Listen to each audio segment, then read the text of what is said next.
Setelah memahami teknologinya, kita harus tahu aturan mainnya.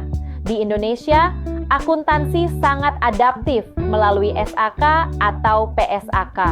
Perusahaan besar seperti PT Astra wajib menggunakan PSAK penuh yang selaras dengan standar internasional. Namun, untuk bisnis menengah tersedia SAK etap hingga SAK EMKM untuk usaha mikro, agar akuntansi menjadi lebih inklusif bagi semua skala usaha. Tapi, tren masa depan tidak lagi hanya soal angka. Kini muncul konsep triple bottom line, yaitu profit, people, dan planet. Akuntansi kini juga bicara soal keberlanjutan. Contohnya PT Pertamina yang menerbitkan laporan keberlanjutan berisi data emisi karbon hingga dampak sosial demi meningkatkan reputasi di mata investor global. Namun teman-teman, standar yang bagus dan teknologi yang canggih tidak akan berarti tanpa integritas. Mari kita lihat studi kasus Garuda Indonesia tahun 2018. Saat itu, Garuda melaporkan laba bersih USD 809.000. Padahal secara realita, jika mengikuti aturan PSAK yang benar, perusahaan sebenarnya masih merugi lebih dari USD 200 juta. Akibat laporan yang dianggap tidak sesuai standar oleh OJK dan BI ini, dua komisaris mereka menolak menandatangani laporan tersebut. Kasus ini menjadi pengingat keras bagi kita bahwa di atas semua kecanggihan digital, kejujuran dalam menerapkan standar akuntansi adalah harga mati. Sekarang kita bedah, apa sih yang sebenarnya terjadi di balik layar? Kesalahan fatalnya ada pada satu titik, pengakuan pendapatan. Garuda nekat mencatat pendapatan dari perjanjian kerja sama dengan Mahata Aero Teknologi sebesar 239 juta dolar Amerika secara penuh. Masalahnya, kontrak itu bersifat jangka panjang dan belum ada uang yang benar-benar terrealisasi. Padahal, aturan akuntansi yang benar mewajibkan pendapatan diakui secara bertahap sesuai progresnya. Dampaknya sangat manipulatif. Dengan pengakuan pendapatan yang terlalu dini ini, laporan keuangan mereka berubah drastis dari yang tadinya rugi besar menjadi untung tipis. Mari kita lihat perbandingannya. Di versi awal, Garuda berani memamerkan laba bersih sebesar 809.000 dolar Amerika. Namun, setelah dikoreksi oleh otoritas, realitas pahitnya terbongkar. Mereka sebenarnya mengalami kerugian hingga 200 juta dolar Amerika.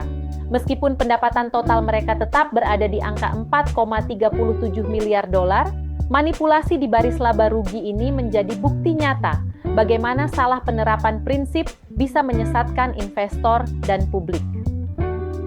Teman-teman, apa pelajaran terbesar yang bisa kita ambil dari perjalanan Garuda Indonesia? Jawabannya adalah etika dan kepatuhan terhadap standar bukanlah pilihan, melainkan keharusan. Kita telah melihat bagaimana satu kesalahan dalam pengakuan pendapatan mampu mengubah persepsi publik secara drastis. Dari perusahaan yang terlihat sehat menjadi perusahaan yang sebenarnya sedang kesulitan. Di sini, peran regulator seperti Otoritas Jasa Keuangan dan Bursa Efek Indonesia terbukti sangat krusial untuk menjaga agar informasi yang sampai ke tangan investor benar-benar dapat dipercaya. Pada akhirnya, transparansi dan akuntabilitas adalah tanggung jawab utama kita, baik sebagai calon akuntan maupun manajemen. Ingatlah, akuntansi bukan hanya sekadar teknik mencatat angka di atas kertas atau aplikasi digital. Akuntansi adalah tentang kejujuran dan tanggung jawab moral untuk menyampaikan kondisi perusahaan apa adanya. Mari kita tutup presentasi ini dengan satu komitmen. Jadilah profesional yang tidak hanya cerdas secara teknologi, tetapi juga memiliki integritas yang tidak bisa ditawar. Sebagai penutup, mari kita melihat ke masa depan. Dengan semua teknologi dan pelajaran yang kita bahas tadi, bagaimanakah peran akuntan sekarang?